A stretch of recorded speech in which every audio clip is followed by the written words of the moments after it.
main de compassion 2023. Alors, chers bien-aimés, bienvenue dans cette émission JMC Talk Show. Et aujourd'hui, pour une nouvelle édition, nous avons sur ces plateaux les pasteurs Bernard Fouamba, qui a fait l'office de l'intervenant ce soir. Il est pasteur de l'Église Ministère International de la Réconciliation évangélique par le Christ en sigle MIREC. Bonsoir, pasteur. Bonsoir, Mathieu. Comment allez-vous? Sous la grâce de Dieu, ça va. Alors nous bénissons les seigneurs pour votre intervention de tout à l'heure. Dieu est réellement passé par vous pour que nous soyons bénis. Joins la main de compassion 2023, transformés dans la présence des yeux. Qu'est-ce que cela? Ça représente beaucoup. D'abord, c'est l'expression de la fidélité du Seigneur, le choix du Seigneur sur notre vie et la certitude que si l'on peut parler aux gens de la transformation, c'est parce que nous avons été transformés. Bref, ça représente pour nous une histoire, un parcours et une reconnaissance à Dieu. Voilà. Alors, pendant votre intervention, vous aviez dit que la transformation était un processus invisible. Oui. Alors, processus invisible, mais on peut quand même finalement parler de transformation. Mais on voudrait bien savoir quel est l'élément de démarcation. Comment on peut parvenir à savoir que je suis transformé, ou vous êtes, ou il est transformé, alors que c'est un processus invisible? Qu'est-ce qui donne qu'on reconnaisse cela? C'est simple, les résultats, c'est-à-dire la finalité. Et dans mon message, j'expliquais, il y a la matière de départ, qui est la matière première, et puis il y a la finalité, qui est un produit qui peut être consommé et présenté au public. Et Dieu ne présente pas ce qui est imparfait, Dieu présente ce qui est fini. Alors, entre la matière première et la présentation de ce qui est fini, se trouve le processus de transformation qui est invisible. C'est pourquoi le Saint-Esprit, qui est aussi un esprit invisible, travaille de manière à amener les gens dans ce processus-là. Je vais tout simplement parler des détails qui nous sont comme voilés par le Seigneur, mais on sait quand même d'où on vient et on se voit là où on sort dans un résultat fini et on conclut sur base de ces résultats que la transformation a été faite. Et j'anticipe, parce qu'on en parlera demain, il y aura un j'étais et puis il y a un je suis. Voilà. Alors, vous aviez parlé justement d'éléments d'échantillon, un modèle auquel on peut se référer. Et qu'est-ce que, selon vous, ce modèle auquel nous chrétiens ou n'importe qui peut se référer aussi facilement? Parce que la transformation, peut-être qu'on peut partir d'un constat. On s'est dit, il faut que je passe d'une étape ou d'un état à un autre. Alors, quels sont ces modèles ou bien cet échantillon auquel nous devrions nous référer? C'est si simple. Du reste, aujourd'hui, nous étions dans les débuts. Dans chaque introduction, on pose les bases. 2 Corinthiens 3, 17 a dit, nous tous, les visages découverts, nous contemplons dans un miroir. Ce miroir dans lequel nous contemplons s'appelle la parole de Dieu. Nous contemplons quoi? Nous contemplons une image de gloire. Et l'image de gloire n'est rien d'autre que le Seigneur Jésus. Et nous sommes transformés en la même image, c'est-à-dire tel il est, tel nous sommes. C'est-à-dire nous devenons comme lui. C'est-à-dire c'est le modèle. Et j'ai expliqué, dans chaque usine de transformation, il faut qu'il y ait un modèle, il faut qu'il y ait un échantillon. Alors, maintenant, quand nous devenons comme lui, directement, nous devenons aussi des modèles et des échantillons pour les autres. Dans une usine, il peut y avoir un échantillon par lequel on a commencé, c'est le premier des échantillons. Et puis, il y a des produits bien travaillés qui deviennent aussi des échantillons parce que ces éléments devenus échantillons ont copié à 100% l'échantillon de départ. Christ en nous, espérance de gloire, Christ en nous, nous changeons, nous transformons, nous devenons aussi des éléments qui inspirent les autres. Alors, chaque fois qu'il prie, il voit Dieu, mais en priant, il nous voit aussi. Je voudrais être comme tel qui est mon encadreur parce que j'ai vu Dieu transformer sa vie. C'est-à-dire il est devenu un échantillon, il est devenu un modèle. Et nous y reviendrons encore demain parce que on a dit à la fin que, selon Romains 12, devenir échantillon, c'est sortir du conformisme. Je sors de la vie de tout le monde.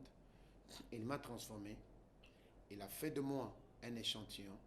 Et automatiquement, je deviens un élément qu'il présente pour que les autres voient, apprécient et aspirent à cela. Donc, je deviens un élément qui booste les autres parce que Dieu, le Seigneur Jésus, ils sont invisibles. On adore Dieu, mais on ne les voit pas. Mais au moins, on peut voir des gens qui ont été transformés par le Seigneur, avec qui nous vivons, qui sont palpables. Et ça devient pour nous des éléments qui nous stimulent. C'est Dieu-là a une image glorieuse. C'est Dieu a changé celui-ci que je vois. Il peut aussi me changer ou me transformer. Voilà. Alors, Christ nous transforme, nous devenons de modèles. Bien-aimés, nous allons continuer à rebondir sur ce que les pasteurs vous aviez dit pendant notre intervention. C'était une très belle phrase que je cite. Dieu nous forme, l'ennemi nous déforme, ou les circonstances de la vie nous déforment, et Christ vient nous transformer. Alors, je voudrais un peu que vous nous expliquiez ces processus-là, lorsque Dieu nous forme, et qu'il y a les circonstances de la vie où l'ennemi vient nous déformer, et après nous sommes transformés. Qu'est-ce qui se passe pendant ce temps? Super. Je crois que c'est la phrase la plus importante de mon message. C'est le réma du message d'aujourd'hui. Genèse 2,7 dit « Et l'Éternel forma l'homme ». Toujours Genèse 2, vers le verset 22, il dit « L'Éternel forma la femme ». C'est-à-dire Dieu a pris le temps, que ce soit l'homme, que ce soit la femme, d'en faire des éléments parfaits. Dans le mot « former », c'est-à-dire il les a fabriqués, on peut dire ça, mais fabriqués suivant un modèle, une image qui est lui-même. Faisons l'homme à notre image, à notre ressemblance. 2 Corinthiens 3 revient en disant, nous contemplons dans un miroir l'image. C'est cette image-là du départ de Genèse 2,7. Mais non, quand le diable vient, depuis le premier homme du jardin d'Éden qu'on appelle Adam, le diable a commencé à amener ce qu'on appelle déformation. En fait, il ne peut pas tuer, mais il a déformé. Il prend Adam, il le met dans le mal, du coup, Adam perd la forme. C'est-à-dire il y a certains aspects qui font la forme. Dans le langage quinois, c'est encore bien. Quand on dit qu'il y a la forme, c'est-à-dire il y a l'aspect. Dans le langage, là, l'aspect éclatant disparaît. On appelle ça déformation. Adam a été déformé par un mal, la désobéissance. Mais aujourd'hui, il y a des humains déformés par un AVC, déformés par des déceptions, déformés par des chocs de la vie, déformés aussi par une vie dans laquelle le diable le met. Par exemple, un ivrogne, il est sans forme. Maintenant, quand il vient auprès du Seigneur, c'est comme s'il rentre à la source qu'il a formée. Or, la source qui nous a formés n'a jamais perdu l'image de notre formation. C'est ça l'élément le plus important. C'est-à-dire, les éléments, les facteurs d'usine restent encore. Maintenant, quand nous rentrons vers lui, qu'est-ce qu'il fait?